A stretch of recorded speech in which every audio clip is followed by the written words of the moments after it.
Alright, hey there guys. Again, as usual, I'm just going to jump straight into the video. I'm still too lazy to make a music introduction, and I don't really see the point in video montages. I would hope that my content will more or less just stand for itself, both now and in the future. I might review it at a later date, but at this stage it's probably not going to happen. So yeah, as you might have guessed by the title of the video, and I will endeavour to make all titles, pretty self-explanatory, I'm going to discuss misplays, are they, what are they, do they exist in the current state of Yu-Gi-Oh?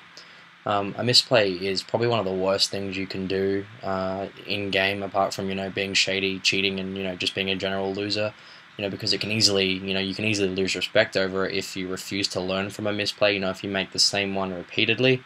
So yeah, I think it's beneficial for everybody to recognize when they've made a misplay, and learn from it. So in order to discuss misplays, we first we'll need a definition of what a misplay is. So in order to do this, I've looked at some of the Winston profiles on Jarrell McKay Winston's channel and taken some of the professional opinions from there. So I'll bring up some of my notes and we'll go through what some of the more well-known players define a misplay as. Billy Brake defines a misplay as any play which does not put you in the best possible position to win any specific game. He suggests that making the best possible play in any situation, even if it doesn't look like the right play at the time, will allow you to avoid making a misplay. And this is a really good example of a definition, because whilst he says that you've made the best possible play, he doesn't suggest that this will win you that game or even any game in general. It just puts you in the best position to win a game. Dale Bolito is more hesitant to discuss misplays because he doesn't believe they exist these days, at least not to the same degree that they did back in the day. He references back in the day when he says that back then there was only 2, 3, 4 maybe powerful cards that all decks played the same. Whereas these days, there's so many that it's almost impossible to play around all of them. It's almost impossible to read that your opponent has them and to factor these in. Basically, the fact that there are so many power cards means you can make a play and get blown out by one power card when you were reading another. Whereas back in the day, because everyone played the same, it was easier to read which one your opponent had and to save yours for theirs. Cesar Gonzalez takes this a step further when he suggests that a misplay is any play that you make in which you get punished the following turn by your opponent. If you make a play and your opponent advances their board position based solely on the fact that you made a play the previous turn, that's a misplay. He references Courtney Waller's decision to summon a Didi Crow and attack for 100 on the opening turn or second turn of the finals of, I believe it was YCS Kansas. He was playing against Plants, a deck where Didi Crow would be helpful. And this is, he could have got punished for this. He didn't. He went on to win that game, win the match, and so Caesar sort of, similar to Dale, believes that misplays aren't as punished as they used to be. Shane Scurry defines a misplay as any time you could have made a better move in a turn, similar to Billy Brake.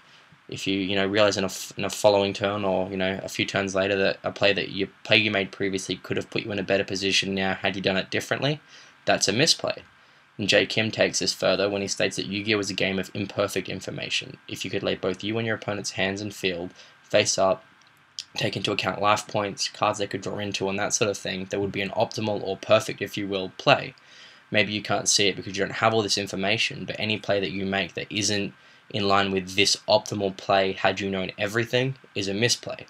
This might be a harsh definition because it requires you to accurately read everything about the game, but he mentions a play that he made in the finals of SJC Charlotte against Anthony Alvarado.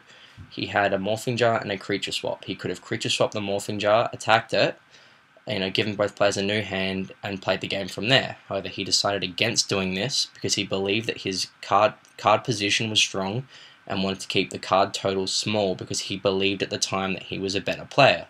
He says that maybe this was, not necessarily the best, I guess, read on his part, but the following turn he got Delinquent Duo'd, Kaiku'd, and other cards and subsequently lost.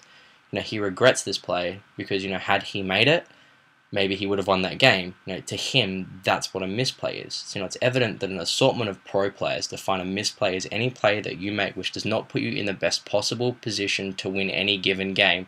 This is based on information you have and the read you make on your opponent's cards. So in order to avoid making a misplay, it's clear that you A, need to think your moves through based on the resources you can see in front of you, and B, think them through based on the resources you think might be in front of you.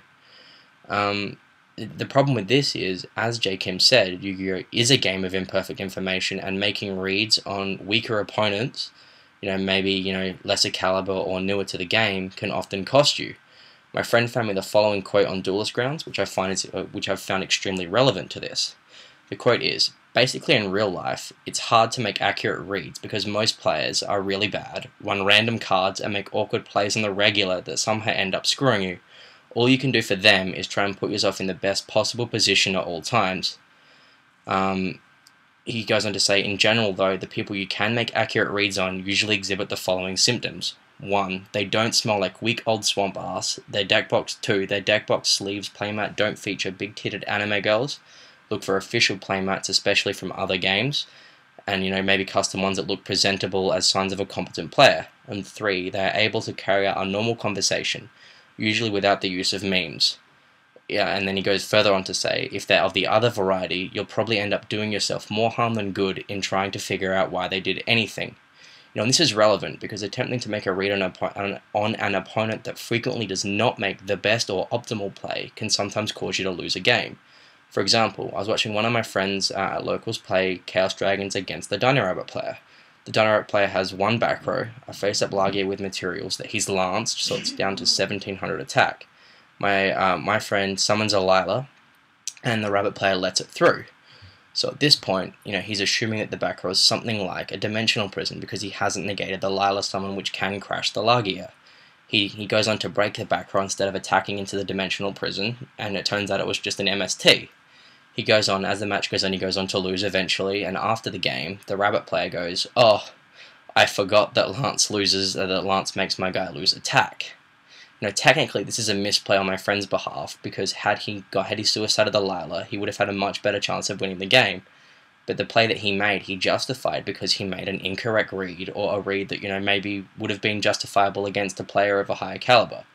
Similarly, it reminds me of a situation I had on Saturday at locals. I was asked by another player why I don't run a card like Saber Hole when discussing my Saber list. I explained that it's the kind of card that is too situational for me to run, and other cards like Black Horn and whatnot do it better, but it's the kind of card that will always end up screwing me over when I play against someone, because I'll make a reasonable read that they don't have it, and I'll find myself in the one situation where it's useful, and I'll lose because of it. Maybe you make a read that it's a bottomless trap hole because that's what most decks use, and then you go on to lose because you make a play that gets absolutely screwed by this random card.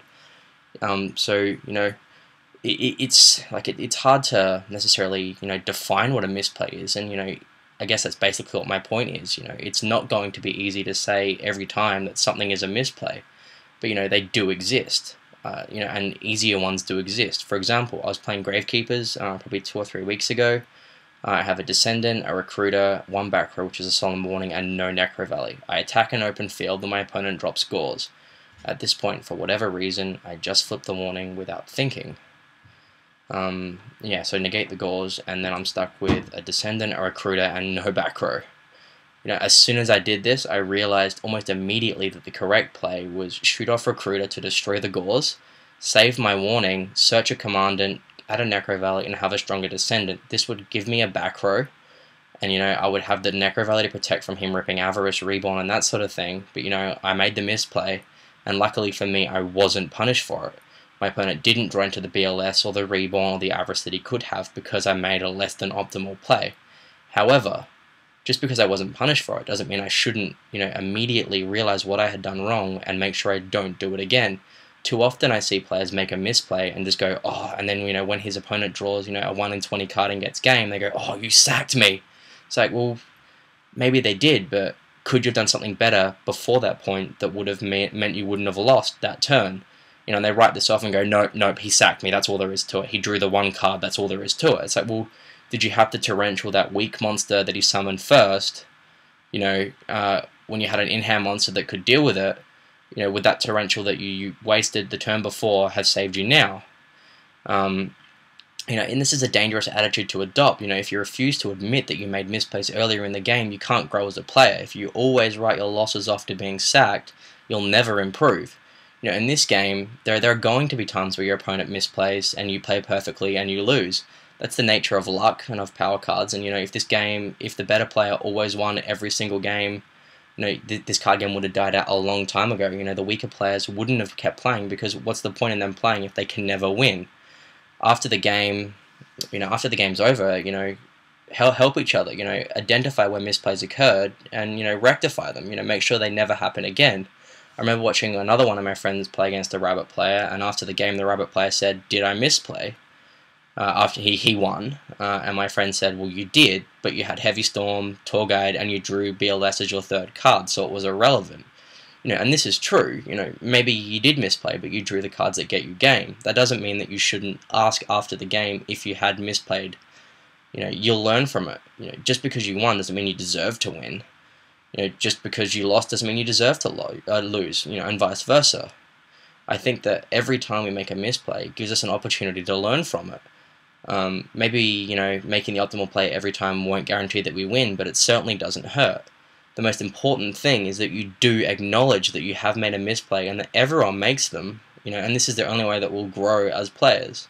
I hope that sort of, after watching this video, you'll be more receptive to admitting your own misplays and, listening to people when they tell you that you've made a misplay, because it's going to be extremely important in developing your career.